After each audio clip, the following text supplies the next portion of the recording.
Welcome back to another replay analysis. Today we got Haushaus against a barcode Protoss. Get the music going.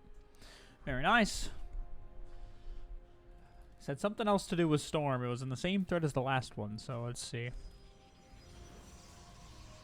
See what we can do here.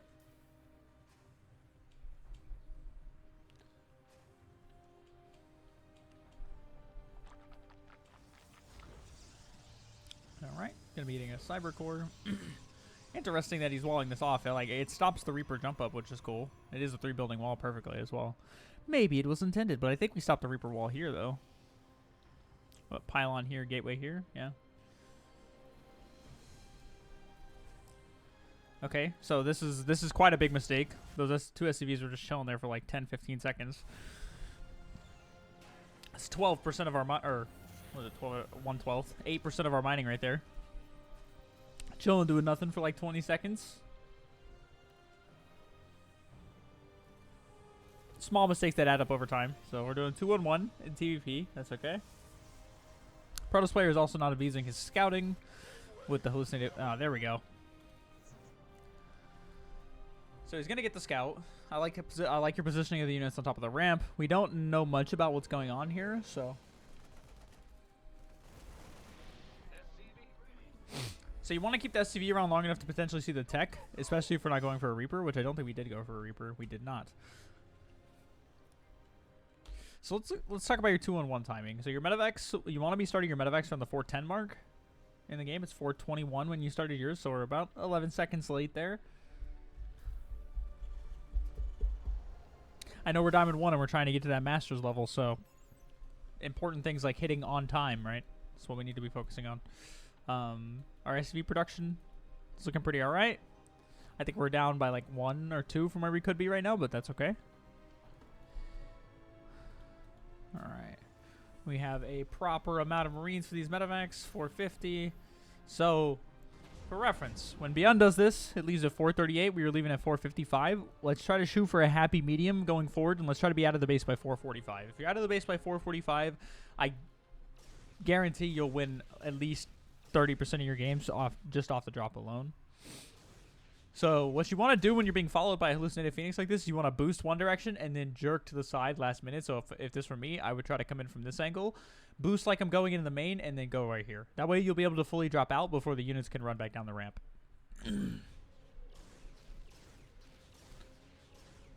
But you want to use the boost for that. You see how he has the time because you're not boosting to come back down the ramp? So this is where the boost comes in handy. Oh, he's playing very nice with the target fires. So you see Mothership right here.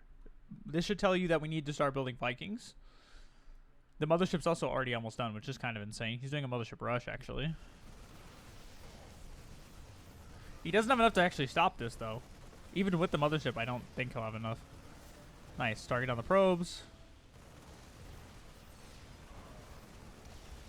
Load up and leave. Oh, no. Okay. So, what do we want to do here?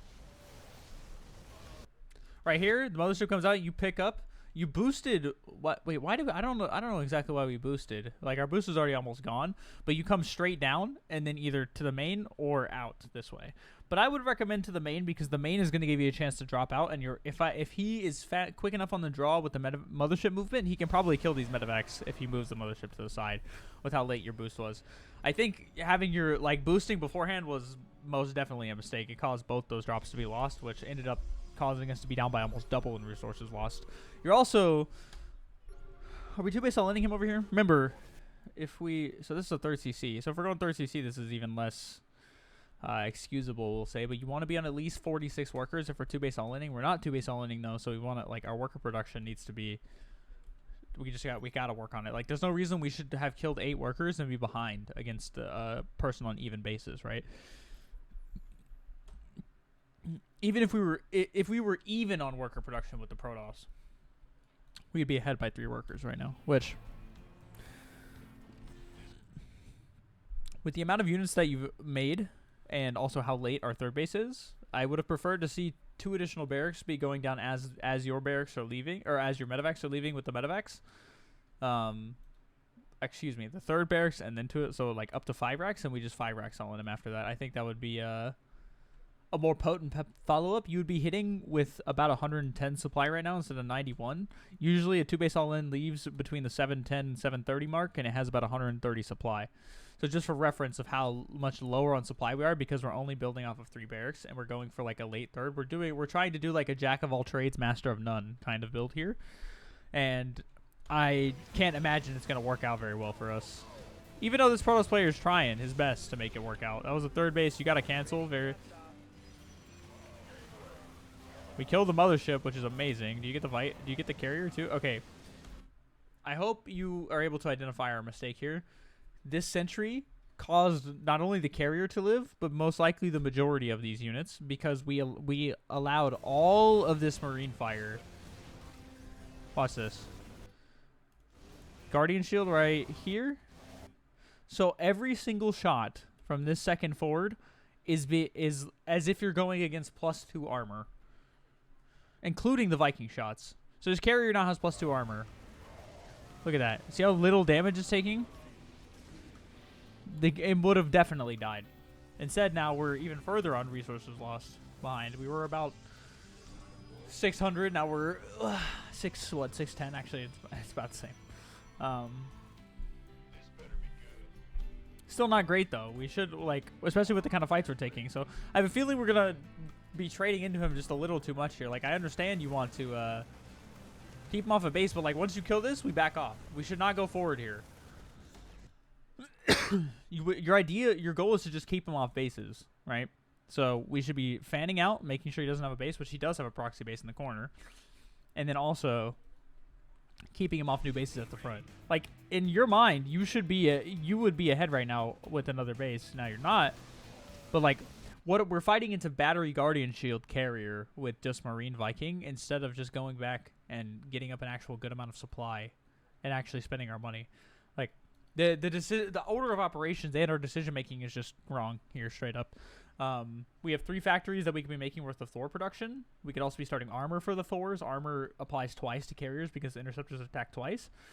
And we have also a grant of 2,500 minerals in the bank while we have 85 supply.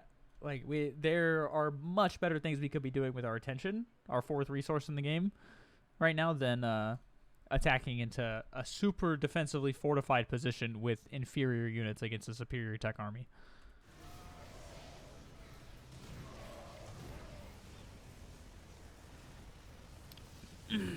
And even despite all of that, you're doing okay. We start Thors. There we go. We need to start armor upgrades for the Thors. We're going 4 factories. No, okay, so you go damage. Damage is okay if we have 2 armories, but you need to prioritize armor. We already talked about why, because it applies twice.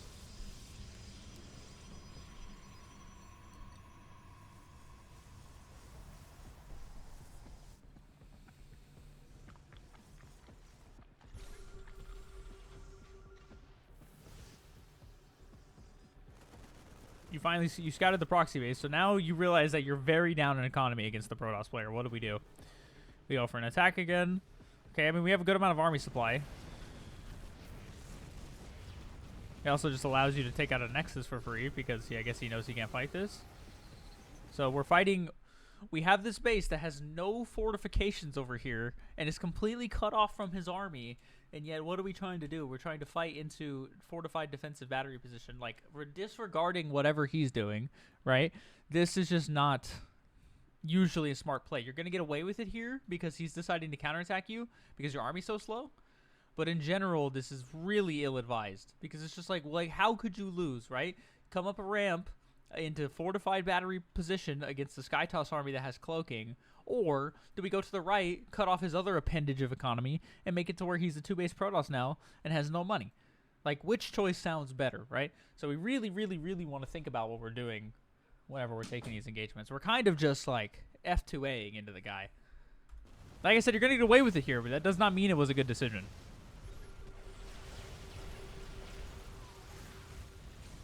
So your armor upgrade's almost done. Imagine if that was +2 armor, though. This could be +2 armor. Right now we have 1-1 against +1 weapons. If we had +2 armor, that means that each each interceptor shot would be doing 2 less damage. X8 interceptors, every single attack from the carrier is now doing 16 less damage than it should be, which is quite significant. Look at our supply. We're base trading this guy. We're doing a really good job. He kills all of our CCs except one. I'm glad we're taking more. Nice. You got all DTs. Oh no, the DTs are gonna kill us. We need to build turrets. Nice. We have to.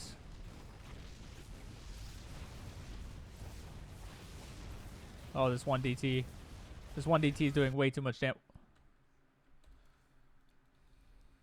Yeah, we had a lot of money, but I do think he would have won, especially with the cloaking on the mothership and the fact that these guys are low HP.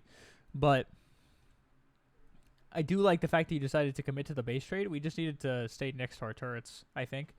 Like, if you'd have built a CC here and some turrets and the Thors could have just chilled here, like, you go kill this base and then you come chill here.